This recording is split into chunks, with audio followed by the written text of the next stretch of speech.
Oh, andiyan ka pala. Kumusta? Nakapagsimula ka na ba sa YouTube? Nakapag-upload ka na ba? Okay, good. Magandang makapagsimula na ng kahit isang upload. Tama ba? Isang upload? Okay, sige. Ganto, after mo makapag-upload, may in-expect ka na ba? Kasi dapat hindi ka nag-expect ng malaki. Expect mo na siguradong wala munang manunood yan. Madaming hindi manunood. Posible nga mga after 1 hour, zero pa ang nanonood. Siyempre maliban sa sarili mo na pinanood mo yung sarili mong video, di ba? Or yung inulit mo, baka kadalawa. Pero maliban doon, malamang zero pa yan. So wag mag-expect ng malaki agad. Okay? Kasi eventually, wow, English eventually, mga ilang araw, hindi mo expect, meron ng manunood yan. Isa-suggest niya yan ni YouTube. So, continue ka lang, mag-upload ka lang ng mag-upload ng video.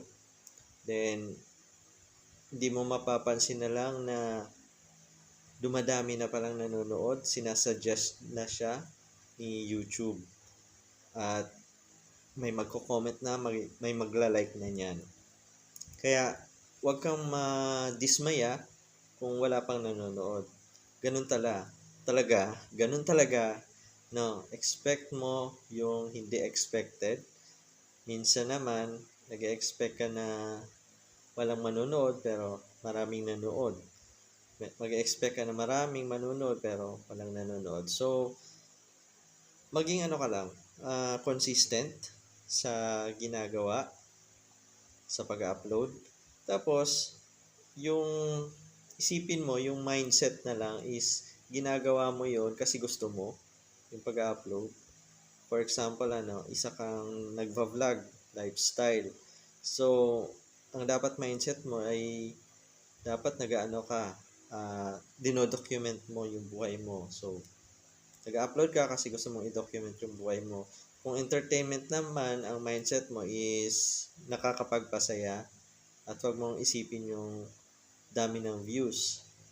Kapag naman mga tutorial o gumagawa ka ng mga video na may educational, para makapag-share ka ng mga experience sa field mo.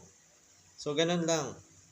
Continue lang yan. Upload mo na. Sige, para dun sa next video mo, continue mo lang yon. Huwag masyadong mag-overthink. Hayaan mo lang at meron manonood niyan sa'yo. Eventually, mga ilang araw. So, ganun kasi ngayon ang algorithm ni YouTube.